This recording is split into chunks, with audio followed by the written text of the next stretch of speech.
ধানখোলা ইউনিয়নে বাংলাদেশ জামায়াতে ইসলামীর বিশাল মোটরসাইকেল পথযাত্রা। নাজমুল হুদার অংশগ্রহণে মুখরিত পুরো এলাকা। মেহেরপুর জেলার গাংনী উপজেলার ধানখোলা ইউনিয়নে আজ অনুষ্ঠিত হল বাংলাদেশ জামায়াতে ইসলামী আয়োজিত এক বর্ণাঢ্য ও বিশাল মোটরসাইকেল পথযাত্রা। সকাল শুরু হতেই ইউনিয়নের বিভিন্ন প্রান্ত থেকে মোটরসাইকেল আরোহীরা দল বেঁধে পথযাত্রার জমায়েতে অংশ নেন। মুহূর্তেই পুরো এলাকাটি রূপ নেয় রঙিন উৎসবে, যেখানে স্লোগান, ব্যানার, পোস্টার আর পতাকায় ভরে যায় চারপাশ। এ পথযাত্রায় প্রধান অতিথি হিসেবে যোগ দেন গাংনী আসনের সংসদ সদস্য পথপ্রার্থী নাজমুল হুদা। তার উপস্থিতি নেতাকর্মী ও সমর্থকদের মাঝে নতুন উচ্ছ্বাস যোগায়।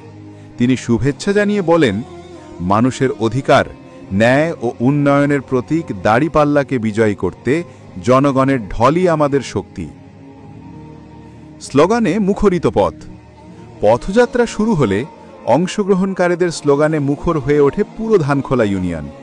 পতাকা চিহ্নে সাজানো স্লোগান, বিজয় হবে দাড়িপাল্লার, হুদা ভাইয়ের নেতৃত্বে উন্নয়নের ধারা অব্যাহত থাকুক, দাড়িপাল্লার জয়গান ঘরে ঘরে।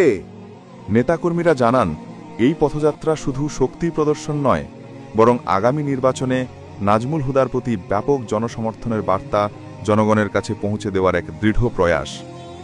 গ্রাম থেকে গ্রাম, রাস্তা জুড়ে মানুষের ঢল।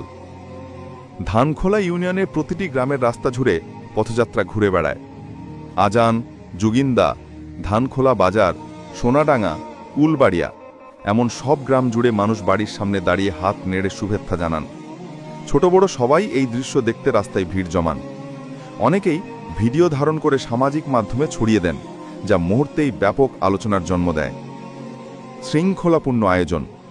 পুরো পথযাত্রা ছিল অত্যন্ত শৃঙ্খলাপূর্ণ ও শান্তিপূর্ণ। স্বয়ংসেবক দল রাস্তা জুড়ে নিরাপত্তা নিশ্চিত করে। কোনো রকম বিশৃঙ্খলা ছাড়াই কার্যক্রম সফলভাবে সম্পন্ন হয়। আগামী নির্বাচনকে সামনে রেখে শক্তিশালী শোডাউন। আয়োজকদের বক্তব্য অনুযায়ী দাড়িপাল্লার প্রতি জনসম্পৃক্ততা ও সমর্থনের বার্তা আরও শক্তিশালী করতেই এই মোটরসাইকেল পথযাত্রার আয়োজন। স্থানীয়রা বলছেন, সাম্প্রতিক সময়ের মধ্যে ধানখোলা ইউনিয়নে এটাই ছিল সবচেয়ে বড় মোটরসাইকেল শোডাউন, যা নির্বাচনী মাঠে নতুন আলোড়ন সৃষ্টি করেছে। শেষ পর্যন্ত ইউনিয়নের প্রধান প্রধান সড়ক প্রদক্ষিণ করে বিকেল নাগাদ পথযাত্রা সমাপ্ত ঘোষণা করা হয়। অংশগ্রহণকারীদের মুখে তখনও একই স্লোগান, বিজয় হবে দাড়িপাল্লার।